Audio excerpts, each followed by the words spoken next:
A classificação, bateu! Gol!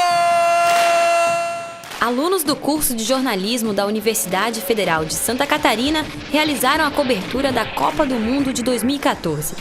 Da integração entre os laboratórios de rádio e telejornalismo, foi criado o Jornalismo Esportivo UFSC.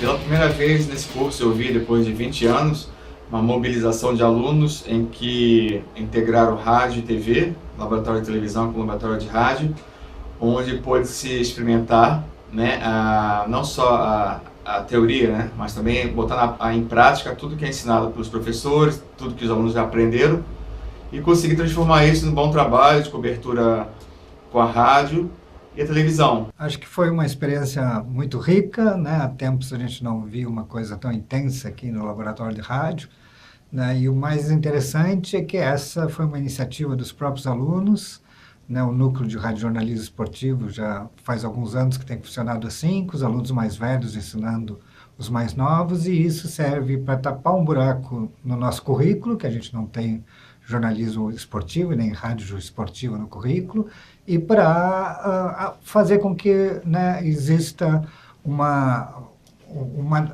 união muito grande entre os alunos, que é fundamental para que essa experiência universitária deles fique para a vida toda. Os alunos contaram com a ajuda dos servidores técnico-administrativos para interligar os dois laboratórios. Primeiramente, a gente estudou a parte técnica, o que seria necessário. Como a gente já existe hoje uma conexão entre o estúdio de jornalismo e o básico, o grande desafio era casar o áudio da Rádio Ponto com o vídeo já gerado da suíte do TJ e disponibilizar esse áudio e vídeo no básico e no stream. Basicamente, da estrutura que a gente tinha aqui, o que o pessoal precisava era de um cabo de 100 metros, para a gente já usar uma estrutura do TED que já tinha, que era ligada até lá do básico, para filmar os bastidores ali, o que o pessoal estava narrando na hora do intervalo. Nos estúdios da rádio, os alunos faziam um programa Parada pra Copa. Vocês acham assim que o Messi mereceu o prêmio de melhor jogador da Copa? Parada pra Copa na rádio é um programa que a gente sempre fazia 3 vezes por semana, tentando fazer aquele resumão do que aconteceu na Copa, né? O programa sempre ia segunda, quarta e sexta. A gente fazia uma reunião de pauta toda quinta-feira, já ajeitando quem ia fazer o boletim, quem ia apresentar, quem ia vir comentar, sempre tentando dar aquela dinamizada, sabe? Para que ficasse um programa diferente, mais descontraído, feito realmente por estudantes para estudantes. Além da edição para rádio, o Parada pra Copa também era produzido em formato para televisão. O TJ UFSC hoje se transforma no Parada pra Copa, a versão televisiva, numa parceria entre o Jornalismo Esportivo UFSC e o TJ UFSC. A gente não queria manter o formato tradicional do jornal durante a cobertura para a Copa. Então nossa equipe teve a ideia de um programa com um apresentador e 2 comentaristas, sendo um comentarista fixo e um comentarista convidado. Foi nesse comentarista convidado que a gente viu a oportunidade de trabalhar em conjunto com a rádio. Ele já tem bem mais experiência na cobertura do jornalismo esportivo, então todo o programa vinha alguém da rádio fazer os comentários no programa Parada pra Copa na TV. A transmissão dos jogos acontecia na grande jornada esportiva. Central com De Jong, primeiras movimentações do jogo, a seleção holandesa nesse momento vai tomando a iniciativa no ataque. Além de ser transmitida na TV da lanchonete do Centro de Comunicação e Expressão da UFSC, a programação podia ser acompanhada ao vivo nos sites da Rádio.UFSC e do telejornal diário TJ UFSC. A gente teve um planejamento bastante grande em termos de redes sociais, e essa divulgação ajudou bastante, junto com a parceria com a lanchonete do Centro de Comunicação e Expressão. Ficou bastante legal assim a recepção que o público teve da gente, né? Um exemplo no jogo Holanda e Argentina, na nossa última transmissão, foi que a gente teve muita gente, a gente teve a lanchonete inteira lá ali no CCE, bombando, gente lá de fora assistindo a partida e curtindo com a narração, interagindo.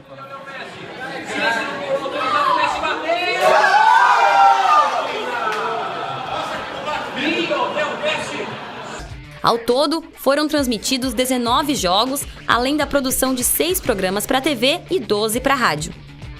Foram quase 19 batalhas, né? Porque a gente sofreu para conseguir transmitir por causa da greve, por causa do departamento que fechava. Então a gente tinha que lutar contra o horário para fazer a transmissão, mas foi sensacional porque foi uma experiência única.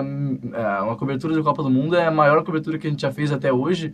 Envolvemos mais de 20 pessoas fazendo drop, fazendo a transmissão, fazendo programas como Parada para a Copa. O Parada para a Copa foi uma proposta inovadora e foi transmitido também em língua brasileira de sinais, a Libras. E foi uma repercussão enorme na comunidade surda, porque eles não têm nenhum programa de esportes voltado para ele.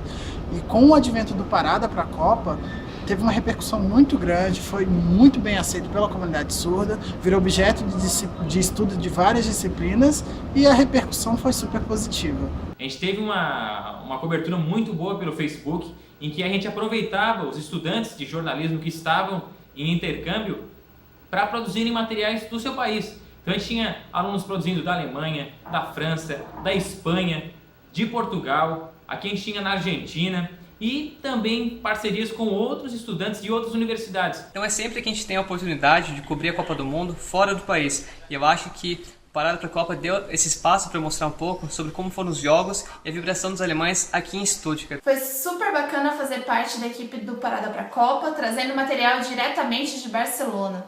Desde a abertura da Copa do Mundo, eu estava pelos bares, mostrando as emoções e aflições da galera com os jogos. Essa foi a primeira Copa que eu vivi desde que eu escolhi ser jornalista e foi a mistura da emoção que uma Copa do Mundo traz para qualquer brasileiro, para qualquer pessoa que gosta de futebol, com a experiência de ser jornalista e estar sempre de olho em pauta e pensar em imagem. Isso foi uma coisa nova para mim e que o Núcleo de Jornalismo Esportivo proporcionou para a galera aí que esteve trabalhando de viver a Copa e viver o jornalismo. Eu estava mostrando a minha visão de brasileira, acompanhando os jogos diretamente da França e da Alemanha. Então, eu fui realmente para as ruas junto com os franceses, mostrei toda a torcida lá, quando possível fazendo imagens com o meu celular mesmo, no jornalismo selfie, mandando foto, mandando vídeo para o Brasil e sempre preocupada em encontrar um ponto de Wi-Fi para enviar esse material durante o jogo, se possível. Hola, soy Andira, saludo desde Costa Rica. Quería contarles mi experiencia como corresponsal en esta Copa Brasil 2014. Aquí fue una locura completa. Todo el mundo hablaba de fútbol, hasta el presidente salió a las calles con su camiseta de la CL y la bandera, por supuesto. Las calles colapsaban, de verdad fue increíble, nunca había vivido algo como esto.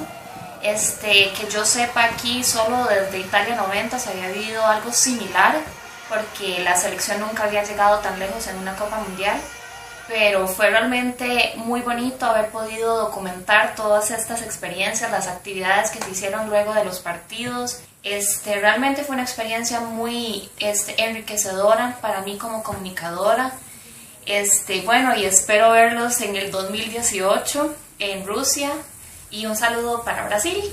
Eu estava gravando o que a gente chama de passagem, que é quando o repórter aparece, e de repente veio um croata falar com a gente sobre a derrota do Brasil pro Brasil de 3-1, falou que estava decepcionado, e de repente outras pessoas que nos viam com câmera e microfone paravam, queriam conversar com a gente, algumas já estavam um pouquinho alteradas, né, bêbadas, mas essa sensação de todo mundo vir conversar com a gente, pessoas do mundo inteiro, croatas, franceses, brasileiros, isso me fez sentir de novo o espírito da Copa, que é um espírito de festa e que reúne as pessoas. Eu estudava para os jogos, bom, eu sempre vinha praticamente uma hora antes do jogo, via as escalações, pegava alguns dados e estatísticas, conseguia aprender bastante com o pessoal já mais velho e principalmente assim na parte de narração, comentários também, fazer outras coisas além da narração. Pra mim foi bastante emocionante, assim, eu acho que eu nunca tinha participado tão ativamente de uma Copa. Logicamente antes só tinha torcido, enfim, pelo Brasil ou quaisquer outras seleções, mas dessa vez eu realmente participei de um modo como nunca tinha participado antes, realmente